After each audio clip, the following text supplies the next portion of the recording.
লাইফে সবাইকে উপকার করতেন। ছোট্ট একটা গল্প। অনেকদিন আগে একজন মুসাফির ব্যক্তি সে বনের মাছ দিয়ে যাচ্ছিল।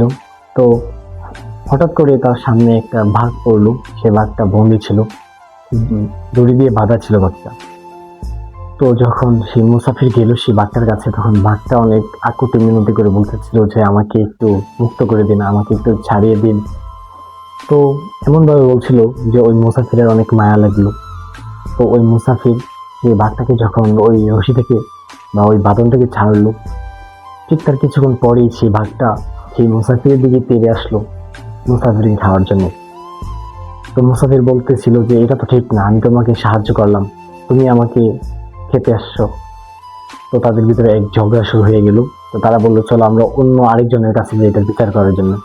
তো তারা কিছু দূর যাওয়ার পরে তাদের সামনে পড়লো একটা উট। তো উটকে জিজ্ঞেস করলো তাদের এই বিচার করার জন্য। তো উট বলল যে আমরা সারা জীবন মানুষের উপকার করি, এবং যখন আমরা বৃদ্ধ হই তখন ওই মানুষেরাই আমাদেরকে জবাই করে খেয়ে ফেলে। তো আমি ভাগের পক্ষে রায় দেবো। ওই মুসাফির ব্যক্তি বলতেছে না, আমি এই রায় মানি না, চলো আমরা অন্য কারো কাছে যাই। তখন তারা আরো কিছু দূর সামনে গেল, এবং সামনে যাওয়ার পরে তাদের সামনে পড়লো একজন দরবেশ।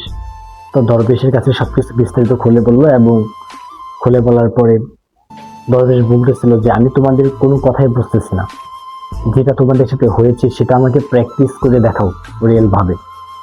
তো তিনি একটা রশি দিল এবং ওই মুসাফির ভাগটাকে বাঁধলো এবং গাছের সাথে আটকে রাখলো। এবং ওই দরবেশ বলতেছিল যে মুসাফির ভাই এখন তুমি চলে যাও, কারণ এখন সে আগের অবস্থায় চলে এসেছে।